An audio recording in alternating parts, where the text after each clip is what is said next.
It was a Category 1 storm, but the impact of Nicole ranked far higher for Floridians who saw their homes swept off their foundations in a rare November hurricane.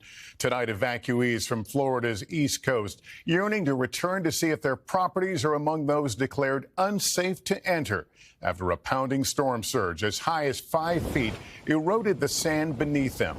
While we are still officially in hurricane season, the destruction from Nicole this late in the year took many off guard.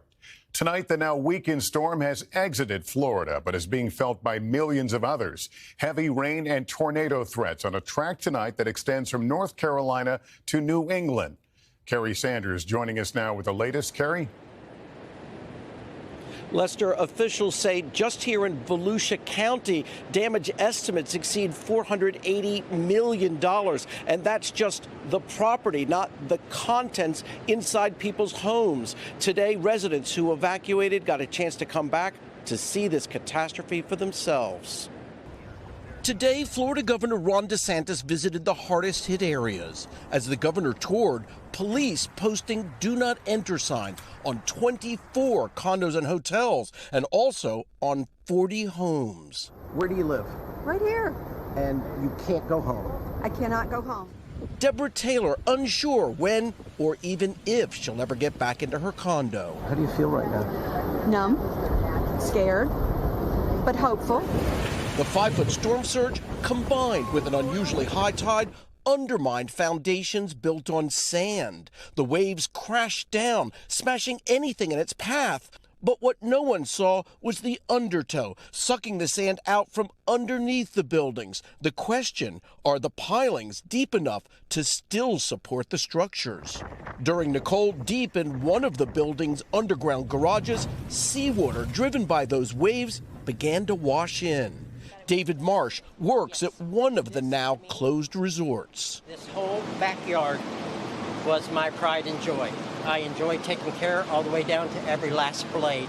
My pool, lounge chairs, canopies, and this is absolutely heartbreaking to me.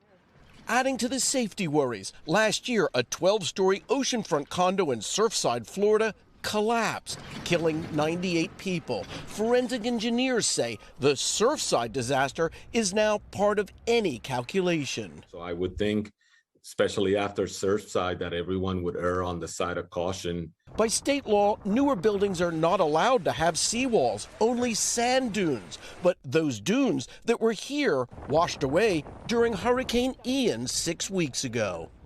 Where was the dune? So, Kerry, right there where you see the outline on the building, that's where the natural dune That was. unpainted area? Absolutely. And yes. then the dune washed away, and so the natural protection was gone? Oh, absolutely. It's now a dangerous race to get personal property.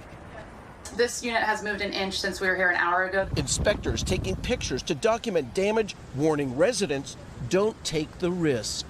The worst houses aren't safe, and people need to be aware that things could still collapse. Tonight, in the storm zone, fears that what was once is now gone forever.